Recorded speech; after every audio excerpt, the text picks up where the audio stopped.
आज आपका फिर से स्वागत है। कल हमने रासायनिक समीकरण और रासायनिक परिवर्तन के बारे में कुछ पढ़ा था। उसी क्रम में हम थोड़ा सा आगे बढ़ते हैं रासायनिक समीकरण पर कि रासायनिक समीकरण किसे हम कहते हैं और उसके कितने पद होते हैं। तो हमने यहाँ पे एक उदाहरण से मैं स्पष्ट कर रही हूँ। मैं बाद में इसकी पिक आपको दिखा दूँगी। आप देखो यहाँ पे लिखा हुआ है Mg+O2 को दहन करने के बाद MgO बनता है। कल ये वाली समीकरण मैंने कल भी तुम्हें लिखाई थी। आज फिर से इसको शुरू कर रही हूँ कि मैग्नीज का एक टुकड़ा हमने जलाया था जो कि ऑक्सीजन के साथ मिल करके MgO बनाता है, जो कि एक वाइट चूर्ण सा होता है। मैंने आज आपको वीडियो भेजी थी, उसमें आपने देखा होगा कि जो आतिशबाजी होती है, पटाखे होते हैं, उसमें यही यूज किया जाता है क्योंकि इसकी जो ज्वाला है जलते हुए तीव्र प्रकाश के साथ, चमकदार प्रकाश के साथ जलती है।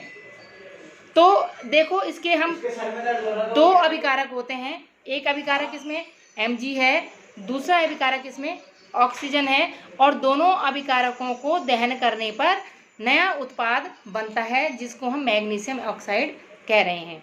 अब हम यहाँ पे ये देखना है हमें कि यह तो हो गई रासायनिक समीकरण, और इस रासायनिक समीकरण के LHS और RHS आपने गणित में पढ़ा होगा। तो लेफ्ट हैंड साइड और राइट हैंड साइड दो पक्ष हो गए।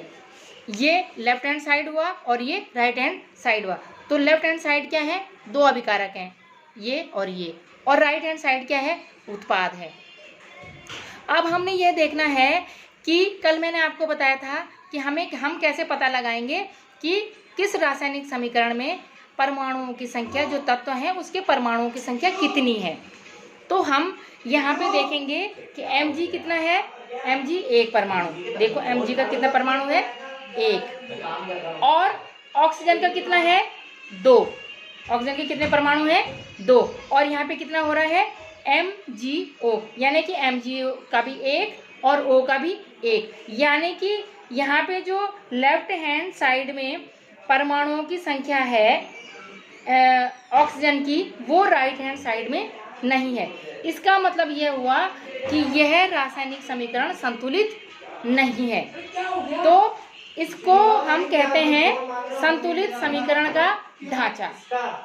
संतुलित समीकरण का ढांचा, यानी कि इसको हम स्केलेटन इक्वेशन कहते हैं। ठीक है। अब हम इसको संतुलित कैसे करेंगे? तो इसमें हमें संतुलित हम इसे तब मानेंगे जब इसके LHS में और RHS में बराबर परमाणुओं की संख्या हो जाएगी।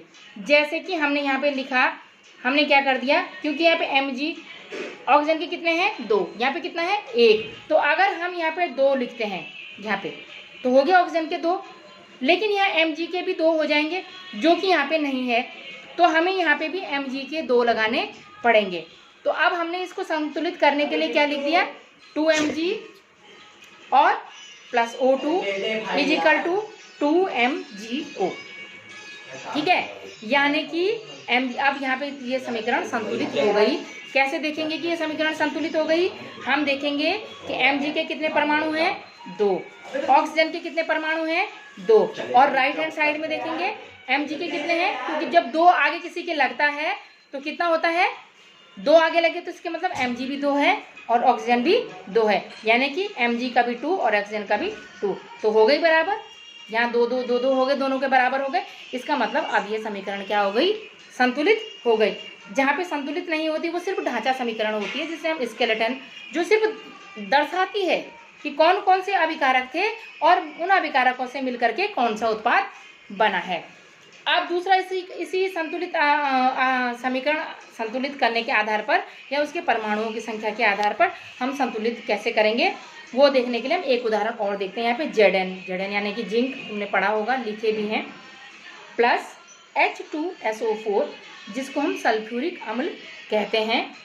इसको जिंक को H2SO4 के साथ मिलाने पर क्या बनता है? ZnSO4, जिंक सल्फेट बनता है और हाइड्रोजन गैस निकलती है। अब यहाँ पे देखते हैं हम, पहले हम देखते हैं लेफ्ट हैंड साइड में हाइड्रोजन के कितने परमाणु हैं? दो। S सल्फ्यूरिक के कितने हैं? सल्फर के एक। और ऑक्सीजन के कितने हैं? 4, ठीक है। और Zn का 1, Zn का 1, हाइड्रोजन के 2, सल्फर का 1 और ऑक्सीजन के 4। अब हम राइट हैंड साइड में देखते हैं, यहाँ पे ZnSO4 हो गया, तो यहाँ पे Zn का 1, हाइड्रोजन का 2 और सल्फर का 1 और ऑक्सीजन का 4 और हाइड्रोजन गैस मुक्त हो रही है।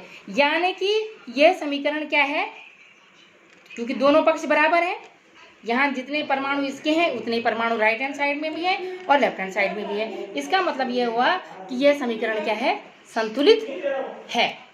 अब एक और हम इसका उदाहरण लेंगे, Fe+H2O, यानी कि Fe लोहा का पानी के साथ अभिक्रिया, तो क्या बनता है, Fe3O4 plus H2, Fe3O4 plus H2, यानी कि यहाँ पे हम देखेंगे Fe के कितने परमाणु हैं, 1, हाइड्रोजन के 2, ऑक्सीजन का 1। यहाँ पे Fe के कितने हैं, 3, हाइड्रोजन का 2 और ऑक्सीजन के 4। अब हम देख रहे हैं कि दोनों तरफ परमाणुओं की संख्या बराबर नहीं है। अब इस संख्या को बराबर करने के लिए हमें क्या करना है, समीकरण को संतुलित करना है। आज इतना ही करते हैं, कल हम अगला टॉपिक पढ़ेंगे कि समीकरण को संतुलित कैसे किया जाता है। ठीक है, अभी मैं इसका स्क्रीनशॉट खींच के आपको भेज देती हूँ, आप इसको अपनी कॉपी में नोट कर लीजिएगा। ठीक है, धन्यवाद।